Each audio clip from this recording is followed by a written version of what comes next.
자, 질문 하나 드리고 말씀 시작하겠습니다. 사랑하는 성도 여러분, 여러분은 하나님께 영광 돌리며 사십니까?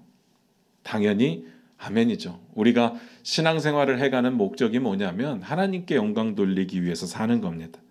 그럼 이렇게 한번 여쭙겠습니다. 잘 들어보시고 이거 신중하게 솔직하게 한번 대답해 보시기 바랍니다. 하나님만 영광 받으시면 됩니까? 아니면 나도 더불어서 조금은 영광을 받아야 됩니까? 느낌 쎄하죠. 누가 봐도 정답은 뻔합니다. 당연히 하나님만 영광 받으셔야죠. 그런데 그렇게 말해버리면 내 인생은 뭐가 될까? 그래도 나한테 뭔가 좀 남는 게 있어야 되지 않겠는가?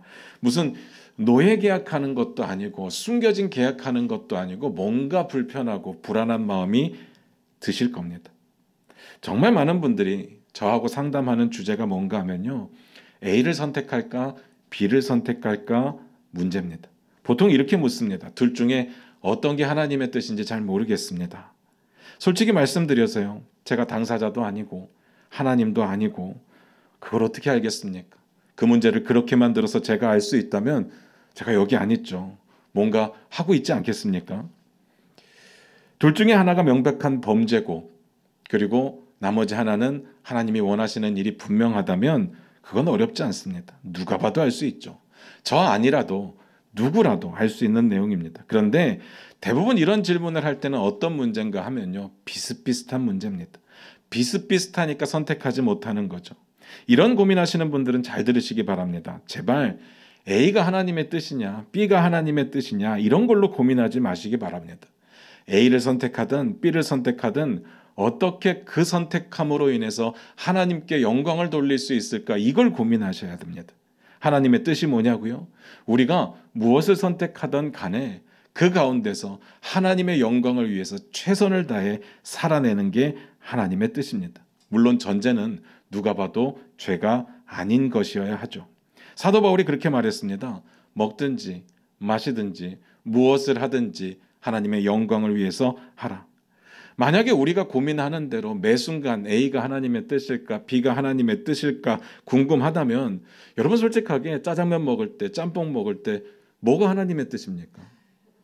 따뜻한 커피를 마실까 아이스 커피를 마실까 선택할 때 뭐가 하나님의 뜻입니까? 하나님의 뜻을 여기서도 찾아야 되지 않겠습니까? 우리의 논리대로라고 한다면 그런 게 아닙니다. 왜 이 부분을 궁금해할까 고민해 봤거든요. 너무 큰 문제라서요?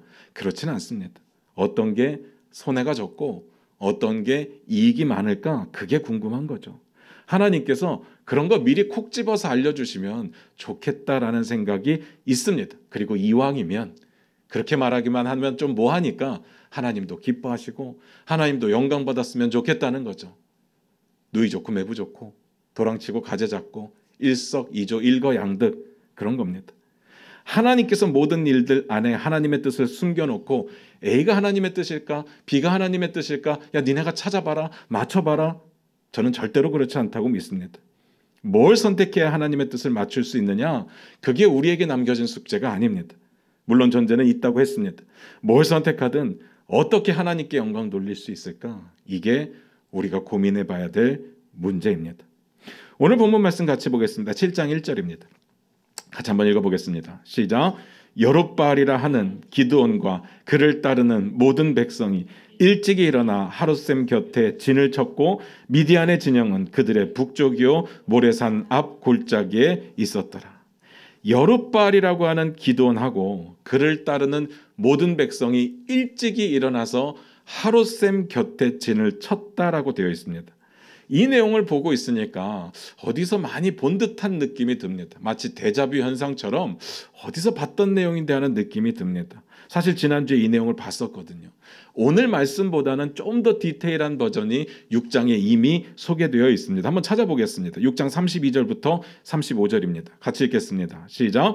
그날에 기드온을 여룻바알이라 불렀으니 이는 그가 바알의 제단을 파괴하였으므로 바알이 그와 더불어 다툴 것이라 함이었더라. 그때 미디안과 아말렉과 동방 사람들이 다 함께 모여 요단강을 건너와서 이스라엘 골짜기에 진을 친지라. 여호와의 영이 기드온에게 임하시니 기드온이 나팔을 불 때 아비에셀이 그의 뒤를 따라 부름을 받으니라. 기드온이 또 사자들을 온 므낫세에 두루 보내매 그들도 모여서 그를 따르고 또 사자들을 아셀과 스불론과 납달리에 보내매 그 무리도 올라와 그를 영접하더라. 비슷하죠. 그런데 우리가 구별해야 되는 부분들이 있습니다.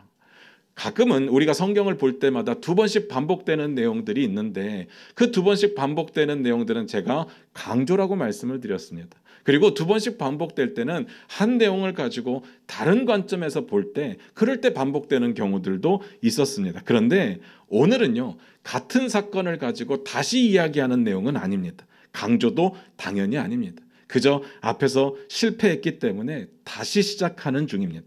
제가 이 부분 설명드리면서 지난주 이렇게 말씀드렸습니다. 이제 하나님의 준비는 끝났습니다. 기드온이 나가서 싸우기만 하면 됩니다. 그런데 진행이 안 됩니다. 그렇게 말씀드렸습니다. 기억나십니까? 왜 진행이 안 됐습니까? 기드온이 의심하고 있었으니까. 확신하지 못하고 있었으니까. 그 초라하고 찌질했던 기드온인데 그 기드온이 자신의 모습에 대해서 너무나도 잘 알고 있었을 텐데 그런데 자기가 나팔을 부니까 아비에셀이 일어납니다. 사람들을 보내니까 지파들이 일어나는 것을 경험했습니다. 이게 자기 때문이 아니라는 걸 자기가 너무나도 잘 알고 있죠.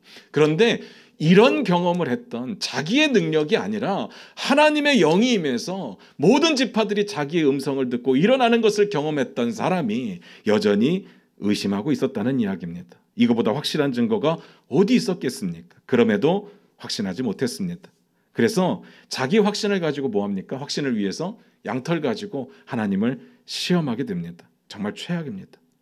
그런데 하나님을 시험하는 이 내용들은 최악인데 하나님께서 어떻게 하셨습니까? 그럼에도 불구하고 그의 요구를 들어주셨죠.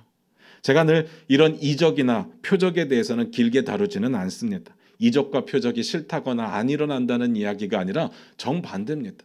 하나님께는요, 이런 일들이 일도 아닙니다. 홍해바다도 가르시고 요단강도 멈추게 하시는데 그까지 양털 하나 젖게 만들었다가 마르게 만들었다가 하는 일이 뭔 일이 되겠습니까?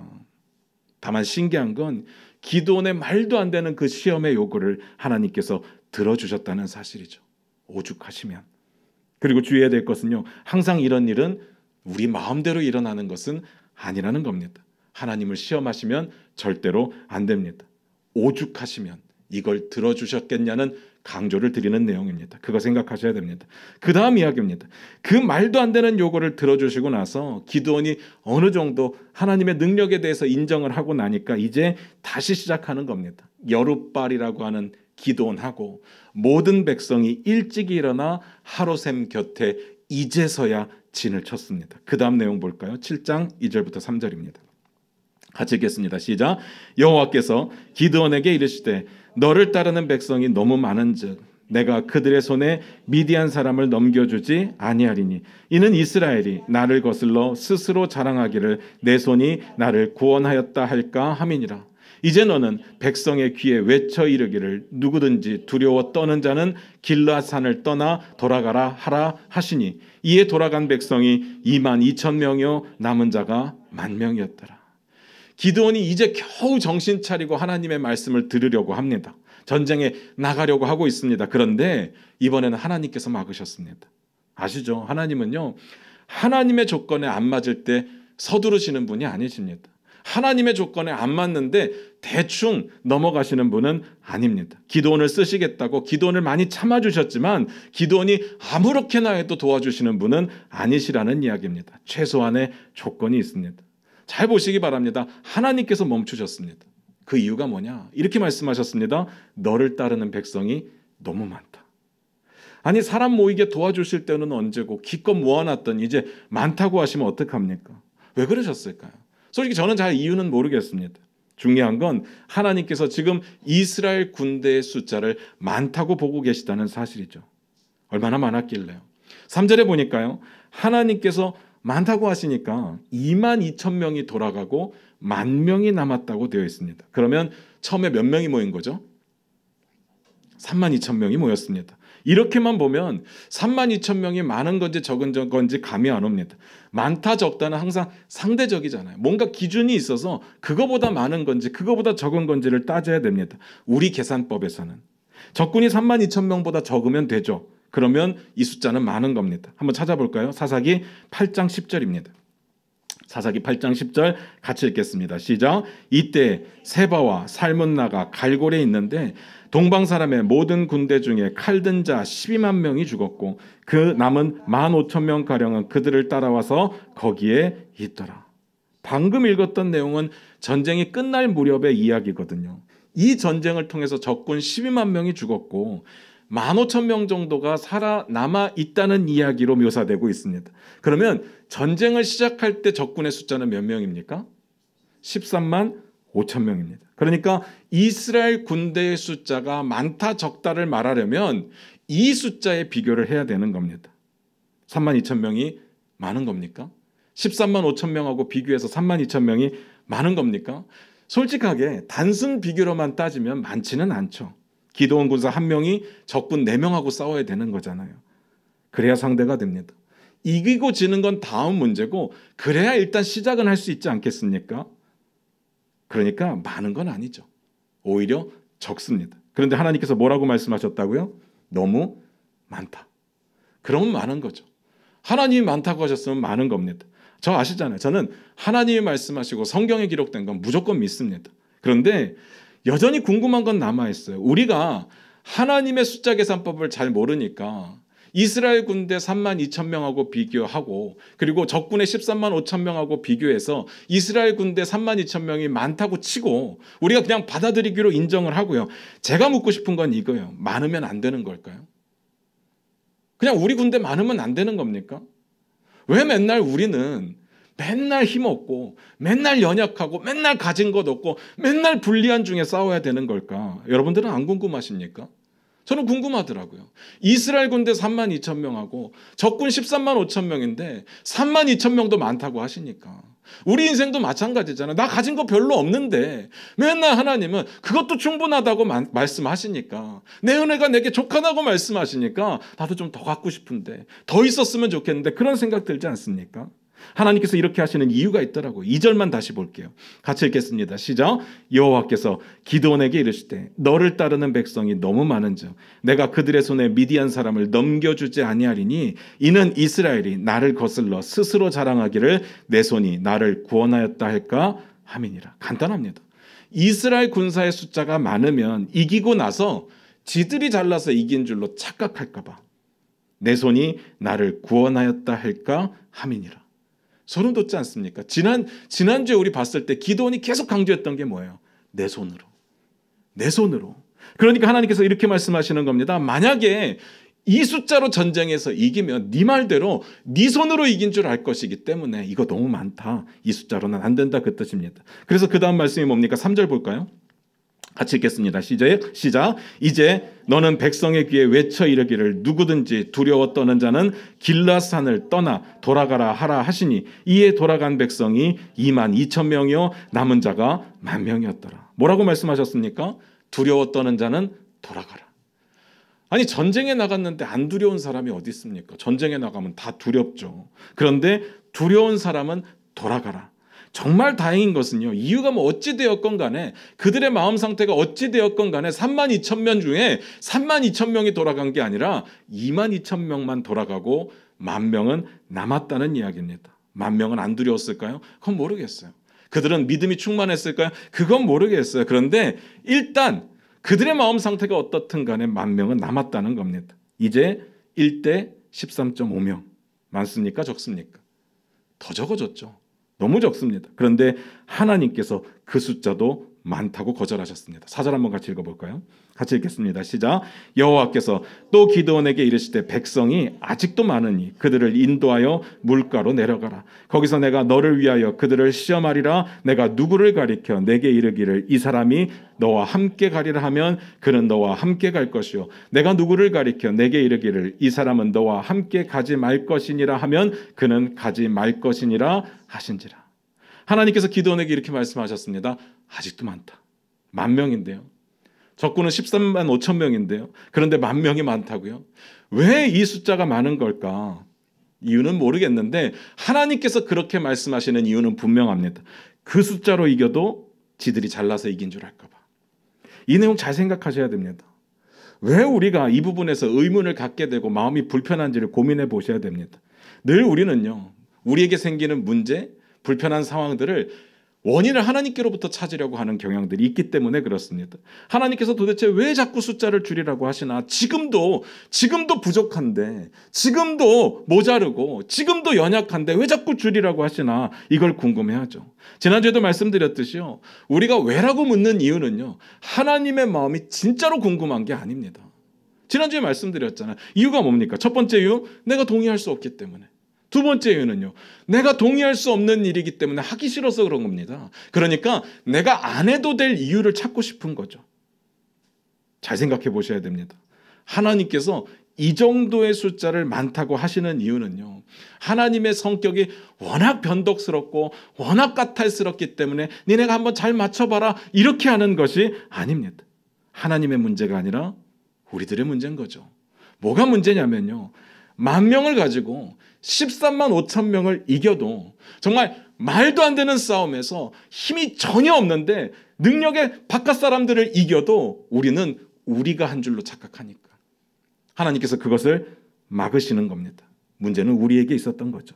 그 정도로 기드온과 이스라엘이 교만했습니다. 문제는 우리에게 있습니다. 우리가 이걸 인정할 수 있어야 됩니다. 그거 보여주시는 거죠. 여기서 우리가 두 가지 내용을 좀 기억하셨으면 좋겠는데요. 하나는 오직 하나님께만 우리는 영광 돌려야 됩니다. 이렇게 말씀드리면 여러분 당연히 아멘이라고 대답하실 겁니다. 그런데 제가 말을 좀만 바꿔볼게요. 설교 준비를 하다 어떤 책에 보니까 똑같은 이야기를 조금 다르게 표현을 했더라고요. 제가 한번 그대로 읽어보겠습니다. 하나님은 결코 자신의 영광을 사람과 나누는 분이 아니시다. 이렇게 말씀드리면 여러분 아멘이 되십니까? 우리 마음 가운데 좀 불편하지 않습니까? 좀 나눌 수 있지 않나? 하나님 섬기는 그 맛이 뭐야? 하나님의 기쁨도 같이 나누고 하나님의 영광도 같이 나누고 우리가 하나님 위해서 충성되게 살면 좀 뭐라도 떨어지는 게 있어야지, 남는 게 있어야지. 하나님 자기만 영광 받으시려고 하면 그게 맞긴 한데 우리의 마음속에 좀 불편하지 않나? 그런 생각이 든다니까요. 아닙니다. 오직 하나님만 영광 받으셔야 됩니다. 우리는 오직 하나님께만 영광 돌려야 되는 겁니다. 하나님은요, 영광을 나누지 않습니다. 오해 없으시기 바랍니다. 하나님 우리 사랑하시죠. 우리에게 복을 주십니다. 우리의 삶이 형통하기를 원하시고 그리고 평안하기를 원하십니다. 그런데 그 문제하고 이 문제는 전혀 다른 문제예요. 우리의 삶이 평화롭고 은혜가 넘치게 하시겠지만 하나님의 영광은 나누지 않는다고요. 우리는 하나님의 영광을 탐내서는 안 된다는 이야기입니다. 영광은 하나님만 받으셔야 됩니다. 왜 이런 문제가 불편하게 생각이 드느냐? 영광이 무슨 뜻인지 몰라서 그렇습니다. 오늘 본문에 보면 이렇게 표현되어 있습니다. 2절을 다시 볼게요. 같이 읽겠습니다. 시작. 여호와께서 기드온에게 이르시되 너를 따르는 백성이 너무 많은즉 내가 그들의 손에 미디안 사람을 넘겨주지 아니하리니 이는 이스라엘이 나를 거슬러 스스로 자랑하기를 내 손이 나를 구원하였다 할까 함이니라. 이스라엘 백성들이 스스로 자랑하는 모습을 성경은 하나님께서는 뭐라고 말씀하셨느냐? 이는 이스라엘이 나를 거슬러 라고 말씀을 하십니다. 하나님께서 하나님의 영광을 탐내는 사람들을 적대 행위로 보셨어요. 나를 거스르는 것이라고 말씀하셨습니다. 나중에 보면 아시겠지만요, 이 습관 기드온은 못 고칩니다. 7장 18절을 한번 볼까요? 7장 18절입니다. 같이 읽겠습니다. 시작. 나와 나를 따르는 자가 다 나팔을 불거든 너희도 모든 진영 주위에서 나팔을 불며 이르기를 여호와를 위하라 기드온을 위하라 하라 하니라. 보통 이 당시 가나안 지역에서 전쟁에 나갈 때 자주 사용되던 문구가 이런 문구였답니다. 자기들이 믿는 신을 위해서 싸워라. 우리의 왕을 위해서 싸워라. 그래서 그 신의 이름에 여호와 이름을 넣은 거고요. 그 왕의 이름에 기드온 자기의 이름을 넣었습니다. 기드온의 속내가 빤히 보이지 않습니까? 이 전쟁의 승리를 통해서 얻고자 하는 게 분명히 있었습니다. 왕이 되고 싶은 거죠.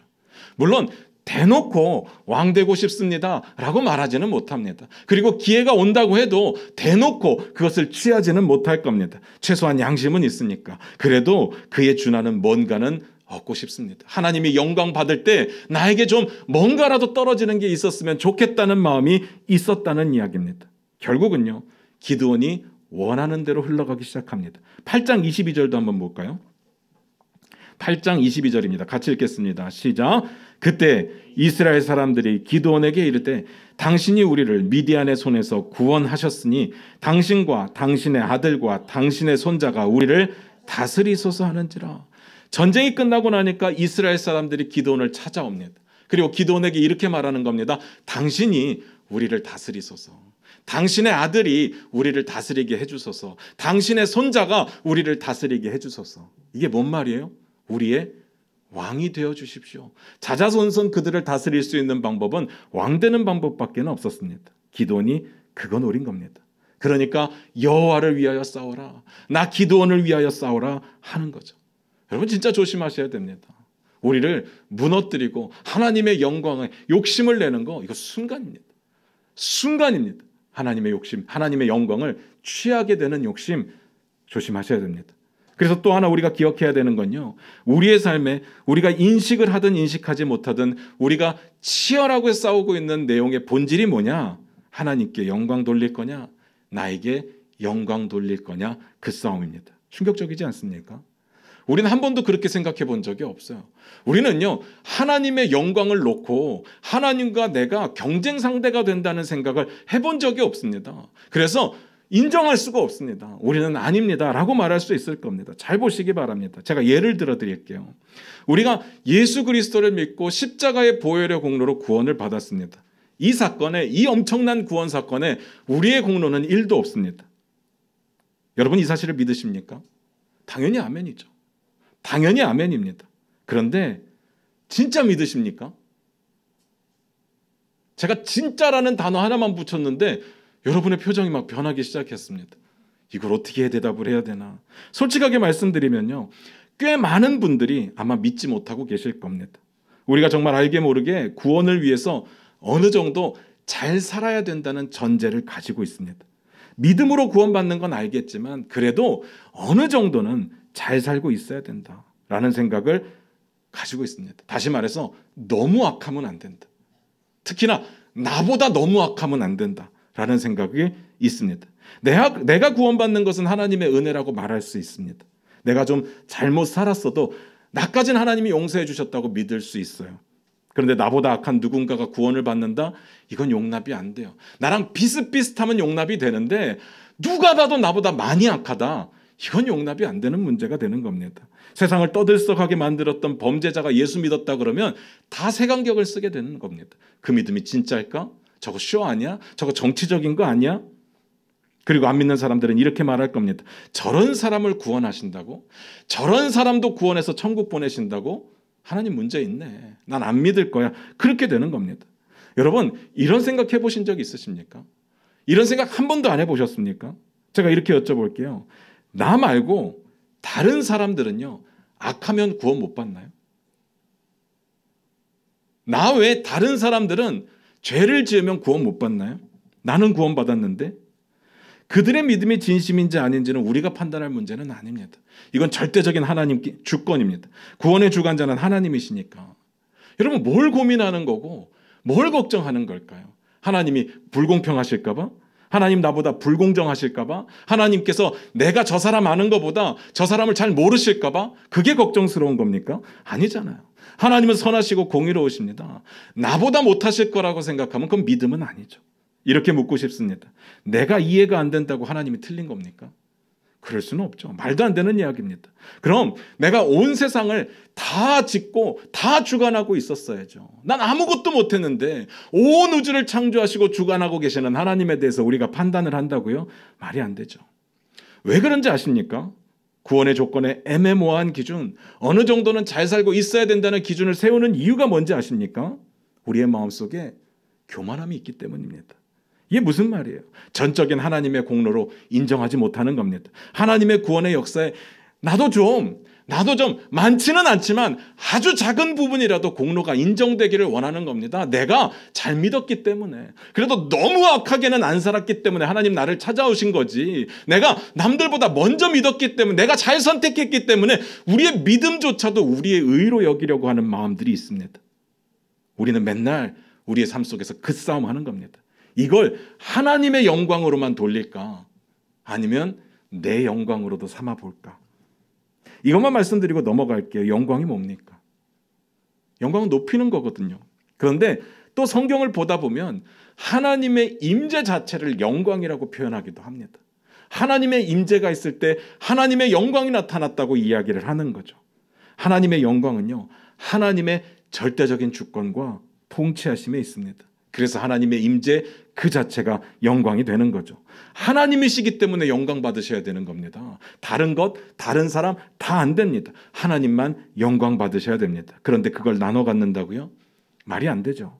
그건 하나님과 같아지고 싶었던 선악과를 따먹은 아담과 하와와 똑같은 마음이 되는 겁니다. 타락이라고 말하는 거죠. 사랑하는 성도 여러분, 우리는 어떻습니까? 하나님께 영광 돌리면서, 그래서 열심히 살면서 나도 좀 인정받았으면 좋겠습니까? 나도 좀 알아봐 줬으면 좋겠습니까? 하나님의 영광까지는 모르겠지만 나에게도 좀 남는 게 있고 떨어지는 게 있었으면 좋겠습니까? 여러분, 심각하게 고민하셔야 됩니다. 다시 내용으로 돌아가세요. 하나님께서 두 차례에 걸쳐서 이스라엘 군사들의 인원을 감축하라고 하셨습니다. 지금 10,000명밖에 없는데 군사를 또 줄이라고 말씀하십니다. 7장 5절 7절 같이 읽겠습니다. 시작.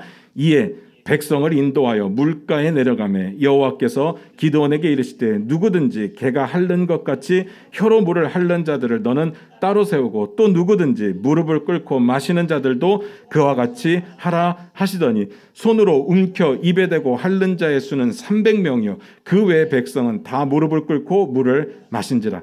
여호와께서 기드온에게 이르시되 내가 이 물을 핥아먹은 300명으로 너희를 구원하며 미디안을 내 손에 넘겨주리니 남은 백성은 각각 자기의 처소로 돌아갈 것이니라 하시니. 하나님께서 기드온에게 이스라엘 군사들을 데리고 물가로 내려가라고 명령하셨습니다. 그리고 혀로 핥아서 먹는 자들을 따로 세우고, 그리고 무릎을 꿇고 물을 마시는 자들을 따로 세우라고 하셨습니다. 그리고 나서 보니까 손으로 이렇게 움켜서 물을 핥아 먹는 자가 300명이 나왔고 나머지 9,700명은 무릎을 꿇고 물을 마셨습니다. 하나님께서 300명을 선택하셨습니다. 나머지는 다 돌려보냈죠.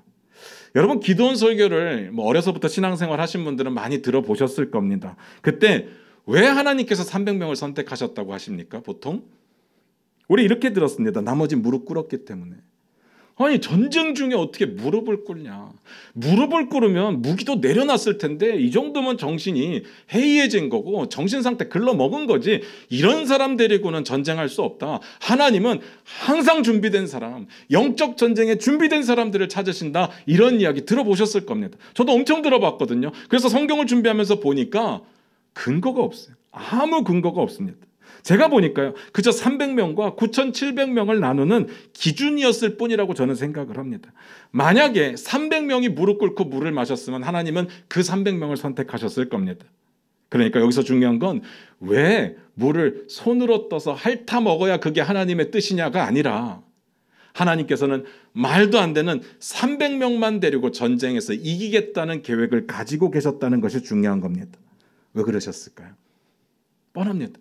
이스라엘이 자랑할 게 없게 하시려고, 이스라엘이 교만에 빠지지 않게 하시려고. 이게 얼마나 중요한 내용인지 우리 이해해야 됩니다. 하나님과 우리와의 관계에서, 하나님과 나와의 관계에서 하나님께서 교만함을 얼마나 싫어하시는지를 분명히 아셔야 됩니다. 하나님 앞에 내세울 것 없고 하나님 앞에 드러낼 것 없는 우리의 심정을 하나님이 원하시는 거지, 우리의 교만함으로 하나님의 영광을 취하려고 하는 욕심을 싫어하십니다. 하나님께만 영광 돌리는 삶, 내 공로를 삼지 않는 삶을 하나님은 원하고 계십니다. 계속 보겠습니다. 처음에 몇 명이었다고요? 32,000명. 지금은요? 300명. 그러면 몇 퍼센트입니까? 이게 어렵습니까? 한 1% 정도 되겠죠. 1% 정도 될 겁니다. 그러면 이제는 이스라엘 군사 한 명이 적군 400명하고 싸워야 되는 상황이 된 겁니다. 이쯤이면요, 기드온도 인정해야죠. 이건 불가능하다. 이 정도 수준에서 전쟁에서 승리하려면 홍해바다 사건 같은 사건은 있어야 되는 거죠. 요단강 사건 같은 내용은 있어야 되는 겁니다. 아니면 뭐 여리고의 내용이라든지 이런 게 있어야 가능하지, 이거 인간적인 방법으로는 불가능합니다. 인정할 수밖에 없습니다. 이렇게 이겨야 나중에 딴소리 못합니다. 하나님께서 오죽하시면 이렇게까지 하셨을까? 그만큼 그들의 교만함이 극에 달했다는 이야기고요. 그만큼 하나님께서는 교만함을 싫어하신다는 이야기입니다.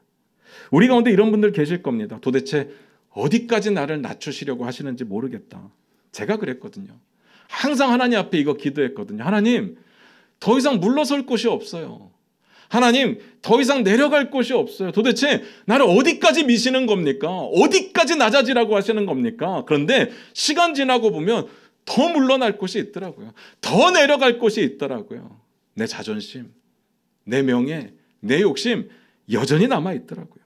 우리의 교만함이 있습니다. 하나님은 그것도 버리게 하셨습니다. 1% 남겼으면 느낌이 어떤 느낌이냐면 그냥 목숨만 붙어 있고 숨만 쉬고 있는 느낌, 하나님 부르실 때 그냥 쳐다보면서 아멘 할 수 있는 정도, 하나님은 그걸 원하셨습니다. 그러면 분명히 이렇게 말씀하시는 분도 계실 겁니다. 그럴 거면 하나님 직접 하시지. 300명은 뭐하러 남기십니까? 300명으로 13만 5천 명하고 싸워야 되는 그 사람들은 뭔 죄가 있습니까? 하나님을 진짜 모르고 하시는 이야기죠. 하나님의 방식은요, 순종하는 자들을 통해서 일하시는 겁니다. 하나님 하시면 다 하실 수 있죠. 못하는 게 어디 있겠습니까? 그런데 하나님께서는 하나님께 순종하는 자, 단 한 사람이라도 하나님께 순종하는 자를 통해서 일하실 겁니다. 왜요? 그건 모르죠. 하나님의 뜻이니까. 자, 결론입니다. 두 가지 결론을 보게 될 겁니다. 첫 번째 결론은 기드온이 또 의심병이 도졌습니다. 7장 9절부터 12절입니다. 같이 읽겠습니다. 시작. 그 밤에 여호와께서 기드온에게 이르시되 일어나 진영으로 내려가라. 내가 그것을 내 손에 넘겨주었느니라. 만일 내가 내려가기를 두려워하거든 내 부하 브라와 함께 그 진영으로 내려가서 그들이 하는 말을 들으라. 그 후에 내 손이 강하여져서 그 진영으로 내려가리라 하시니 기드온이 이에 그의 부하 브라와 함께 군대 있는 진영 근처로 내려간즉 미디안과 아말렉과 동방의 모든 사람들이 골짜기에 누웠는데 메뚜기의 많은 수와 같고 그들의 낙타의 수가 많아 해변에 모래가 많음 같은지라. 하나님께서 이런 말씀을 하셨습니다. 그래도 두려워? 만약에 두려우면 진영으로 내려가 봐. 거기서 어떤 이야기를 듣게 될 텐데 그 이야기 들으면 너 강해질 수 있을 거야 라고 말씀을 하시죠. 기드온의 마음 상태가 여전히 두려워하는 것을 아셨으니까. 제가 여기서 기대하는 대답은요, 기드온의 반응은요, 아닙니다. 하나님, 이 정도면 됐습니다. 저도 염치가 있죠. 하나님 이렇게까지 하셨는데 제가 가서 싸워야죠. 이랬어야죠.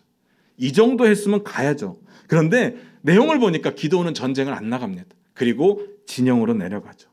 근데 성경을 볼 때마다 제가 항상 재밌게 보는 부분 중에 하나가 뭔가 하면요, 성경에서는 이런 부분에 대해서 굉장히 해학적으로 다루고 있다는 겁니다. 디테일하게 다루고 있어요. 기드온이 전쟁을 나가지 않고 하나님의 그 말씀을 따라서 진영으로 가는데 성경에 보니까 그가 진영 근처로 내려갔다고 나옵니다. 진영 안으로 못 들어갑니다. 그만큼 그의 마음이 무서웠던 거고 두려웠던 거죠. 확신이 서질 않았습니다. 용기가 나지 않았습니다. 기드온이 이제 믿음이 좋아져서 하나님께 늘 순종하니까 그래서 이긴 게 아닙니다. 그가 능력이 있고 뭔가 머리가 빠릿빠릿 돌아가서 이긴 게 아닙니다. 이것조차도 하나님이 하셨다는 이야기입니다. 억지로라도 순종했을 때 이길 수 있었습니다. 가서 어떤 일이 있었는지는 다음 주에 보기로 하고요. 두 번째 결론입니다. 7장 22절 23절입니다. 같이 읽겠습니다. 시작. 300명이 나팔을 불 때 여호와께서 그 온 진영에서 친구끼리 칼로 치게 하심으로 적군이 도망하여 스레라의 벳시다에 이르고 또 답밭에 가까운 아벨 무홀라의 경계에 이르렀으며 이스라엘 사람들은 납달리와 아셀과 온 므낫세에서부터 부름을 받고 미디안을 추격하였더라. 어떻게 전쟁이 진행됐는지 느낌 오십니까? 300명이 세 그룹으로 나눠서 뭐 무기를 들고 간 게 아니라 항아리 들고 가고 횃불 들고 가고 거기서 막 300명이 그거 깨뜨리니까 횃불 번쩍번쩍하고 그 상황에서 어떤 일이 벌어지느냐? 지들끼리 놀라서 지들끼리 싸워서 죽였다는 이야기가 나오는 겁니다. 그러니까 결국은요, 그 300명이 13만 5천 명하고 직접 싸울 건 아니었습니다. 뭔 말인지 아시겠습니까? 나중에 뭐 잔당들을 죽일 때는 어떻게 했는지 모르겠지만 지금은 일단 아닙니다. 그러니까 300명의 능력이 필요했던 건 아니에요. 한 사람 한 사람 400명을 상대할 수 있는 그런 능력이 필요했던 것이 아니었습니다. 하나님이 필요하셨던 건 순종이었죠. 그리고 하나님이 하시는 겁니다. 그들이 엄청난 용기를 가지고 300명에도 불구하고 13만 5천 명과 싸우겠다고 나간 거 잘한 거죠. 그런데 그걸로 이긴 건 아닙니다. 그건 순종이었고 하나님께서 이기게 하셨습니다. 말씀 마무리 짓겠습니다. 이렇게 묻고 싶습니다. 이 전쟁에서 내가 기드온이라고 한다면 우리의 공로를 내세울 게 있을까요? 하나도 없죠. 그런데 기드온은 그러지 못했습니다. 아까 앞에서 그런 내용 봤잖아요. 전쟁 끝나고 나서 이스라엘 백성들이 찾아와서 왕 삼으려고 했을 때, 근데 너무 감사하게도 기드온이 거절은 하거든요. 자기도 염치가 있죠. 눈치는 있잖아요. 거기까지 가면 회복이 안 되거든요. 그런데 포기하지 못한 내용이 있었습니다. 8장 23절 27절을 같이 한번 봅니다. 같이 읽겠습니다. 8장 23절부터 27절입니다. 같이 읽습니다. 시작. 기드온이 그들에게 이르되 내가 너희를 다스리지 아니하겠고 나의 아들도 너희를 다스리지 아니할 것이요 여호와께서 너희를 다스리시리라 하니라. 기드온이 또 그들에게 이르되 내가 너희에게 요청할 일이 있으니 너희는 각기 탈취한 귀고리를 내게 줄지니라 하였으니 이는 그들이 이스마엘 사람들이므로 금 귀고리가 있었음이라. 무리가 대답하되 우리가 즐거이 드리리이다 하고 겉옷을 펴고 각기 탈취한 귀고리를 그 가운데에 던지니 기드온이 요청한 금 귀고리의 무게가 금 1700세겔이요 그 외에 또 초승달 장식들과 폐물과 미디안 왕들이 입었던 자색 의복과 또 그 외에 그들의 낙타목에 둘렀던 사슬이 있었더라. 기드온이 그 금으로 에봇 하나를 만들어 자기의 성읍 오브라에 두었더니 온 이스라엘이 그것을 음란하게 위함으로 그것이 기드온과 그의 집에 올무가 되니라. 이 일을 통해서 왕이 되는 건 포기했지만 자신의 이익을 포기하지는 않았습니다. 하나님의 영광을 물질로 나눠 가지려고 했습니다. 그래서 뭐라고요? 그것이 기드온과 그 집의 올무가 됩니다. 이거 어디서 봤던 내용이죠. 우상이 올무가 된다는 하나님의 경고가 있었습니다. 이것은 하나님을 거스르는 행위니까. 하나님의 영광을 취하고 하나님의 영광을 내가 가지려고 하는 게 그에게는 우상이 되었습니다. 잘 들으시기 바랍니다. 하나님은 하나님의 영광을 나눠 가지려는 걸 원치 않습니다. 하나님의 역사에 우리의 의를 드러내는 것을 싫어하십니다. 다시 말해서 교만을 싫어하십니다. 사랑하는 성도 여러분, 우리는 어떻습니까? 오직 하나님께만 영광 돌리십니까? 우리가 3주째 기드온 이야기를 다루고 있잖아요. 기드온 말씀을 준비하면서 그런 생각이 들었습니다. 기드온 진짜 형편없다. 기드온 진짜 쓰레기다 라는 생각이 저의 마음 가운데 들었습니다. 그러면서 드는 생각이 어떻게 기드온 같은 사람이 지도자가 되고 영웅이 됐을까? 하필이면 왜 기드온일까? 그런 의문을 갖는 제 마음의 한편 구석을 찾아봤더니 이런 마음이 있더라고요. 왜 난 아닌 거지? 난 기드온보다 나은 것 같은데, 내가 좀 더 열심히 하는 것 같은데. 근데 제가 이번 주 제 모습을 보면서 내가 너무 기드온 같구나라는 생각을 하게 되었습니다. 더 솔직하게 말씀드리면 기드온보다 훨씬 못하구나, 그걸 깨닫게 되었습니다. 그나마 기드온은요, 하나님의 뜻이 무엇인지를 계속 확인하려고 했습니다. 가기 싫지만, 무섭지만 하나님이 명령하실 때 억지로라도 가기는 했습니다. 그런데 제 모습을 보니까 조그마한 장병만 생기면, 조그마한 어려움만 생기면 늘 포기하고 싶어지더라고요. 기드온처럼 하나님의 뜻이 뭔지 확인해 보려고 노력하지 않습니다.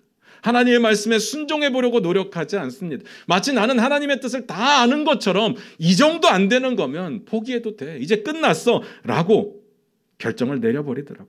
기도도 안 하고 한숨만 쉬고 있는 제 모습을 봤습니다. 교만이죠. 아무것도 할 게 없으면, 내 능력으로 해낼 수 있는 게 아무것도 없으면 하나님을 붙잡는 게 겸손함인데 그런 게 없더라고요. 그냥 교만함으로 안 된다고 하고 있습니다. 그런데 더 가정스러운 게 뭔지 아십니까? 그러다가 일이 잘 풀리잖아요. 그러면 또 막 어깨에 힘들어가고 내가 잘해서 그런 것처럼 의기양양해지는 것을 보게 됩니다. 어이가 없죠. 교만함입니다. 교회 이전을 준비하면서 참 고민이 많았습니다. 여러분 다 아시겠지만 우리가 예배 처소를 놓고 기도했던 제목이 3개 있었잖아요. 계단 문제, 화장실 문제, 주차장 문제. 저희가 이사하게 될 새로운 예배 처소로 옮기게 되면 그 문제는 다 해결되게 될 겁니다. 우리가 기도했던 내용이 다 해결된 겁니다. 너무 감사한 일이죠. 그런데 저는요, 담임 목사로서 교회를 이렇게 이끌어가는 입장에서는요, 여러 가지 힘든 부분들이 있습니다. 그게 뭐냐면요, 너무 비싸다는 거죠. 마음속에 너무 비싸다는 생각이 가득했습니다. 재정적인 부담을 무시할 수가 없더라고요. 그래서 자꾸 계산기를 두드리게 됩니다. 얼마면 모자르지 않을까? 얼마가 되면 힘들지 않을까? 그러면서 지금까지 왔던 과정들을 뒤돌아봤습니다. 이렇게 비싼 곳을 선택할 수밖에 없었던 이유가 뭘까? 곰곰이 생각해 보니까요, 어쩔 수가 없었어요. 저희를 오라고 하는 데도 없었고, 교회는 무조건 안 된다고 하고, 또 오라고 하는 데는 주차장이 없거나 여러 가지 환경들이 열악했고, 그나마 여기가 우리가 기도했던 모든 제목들이 이루어지는 곳인데, 그래서 하나님께서 역사하셔서 우리에게 가장 좋은 자리를 주셨다고 믿는데, 저는 계속 계산하는 겁니다. 이거 안 되겠는데, 돈이 없는데, 왜 이렇게 장벽이 많습니까? 그러다가 이 자리를 만나서 딱 결정을 하고 나서 제 마음 가운데 드는 생각은, 이제부터는 일사천리겠구나, 뭐 어차피 결정했으니까 그냥 가면 되는 거겠구나 했는데, 왜 이렇게 문제가 많은 겁니까? 갑자기 목재값이 막 폭등을 하더니요, 인테리어 비용이 2배로 올라갑니다. 주변에서 공사 동의를 안 해주겠다고 막 얼음장을 놓고 천정을 뜯었더니 그냥 시멘트 벽이 아니라 또 단열재가 있어서 울퉁불퉁합니다. 그걸 또 다 메꾸는데 시간도 걸리고 돈도 많이 들고 계획도 틀어집니다. 시간은 계속 늦춰지고 별의별 일들이 다 일어나는 겁니다. 그럴 때마다 의심이 됩니다. 이게 맞았나? 이거 내가 감당할 수 있을까? 이걸로 인해서 지금까지 잘해왔는데 그 목회에 지장이 생기면 어떡하지? 교회 문제가 생기면 어떡하지? 불안해지는 겁니다. 또 계산기를 두드리기 시작합니다. 그런데 이번 주 설교를 준비하면서 그런 마음이 들었습니다. 지금까지도 내가 한 게 아무것도 없었는데, 마치 지금까지는 내가 잘해서 여기까지 온 것처럼 그렇게 생각하고 있었구나. 모든 게 다 하나님의 은혜였는데요. 우리가 이렇게 버틸 수 있었던 것도 하나님의 은혜고, 코로나 중에도 우리 교회는 성장하고 있는 것도 하나님의 은혜고, 교회를 이전하는 가운데 빚내거나 성도들에게 부담 주지 않고 준비해놓은 돈으로 옮길 수 있는 것도 다 하나님의 은혜인데, 마치 내가 한 것처럼 그렇게 의심하고 교만을 떨고 있었구나, 그런 생각이 들었습니다. 그래서 이번 주 설교 준비하면서 엄청 회개했습니다. 매일 다짐하는 겁니다. 다 하나님의 은혜였다. 내가 한 게 아무것도 없다. 나는 그저 순종할 따름이다. 이 부분을 다짐하지 않으면요, 제 교만함이 스멀스멀 기어 올라옵니다. 잘한 건 다 내가 한 것 같고, 못한 건 상황이 다 허락하지 않은 것 같고. 사랑하는 성도 여러분, 우리가 살아있는 거요, 우리가 우리 중앙교회 성도로 예배드릴 수 있는 거, 여러분의 삶의 자리에 여러분이 살아갈 수 있는 거, 다 하나님의 은혜였습니다. 그걸 인정하시기를 부탁드립니다. 그리고 하나님을 인정하십시오. 영광 받아야 되실 분은 하나님 한 분밖에는 없습니다. 하나님의 영광을 탐하지 마시기 바랍니다. 우리는 순종하고 하나님을 찬양할 뿐입니다. 그때 하나님께서 허락하시는 진짜 승리를 맛보시게 될 줄로 믿습니다. 기도하겠습니다.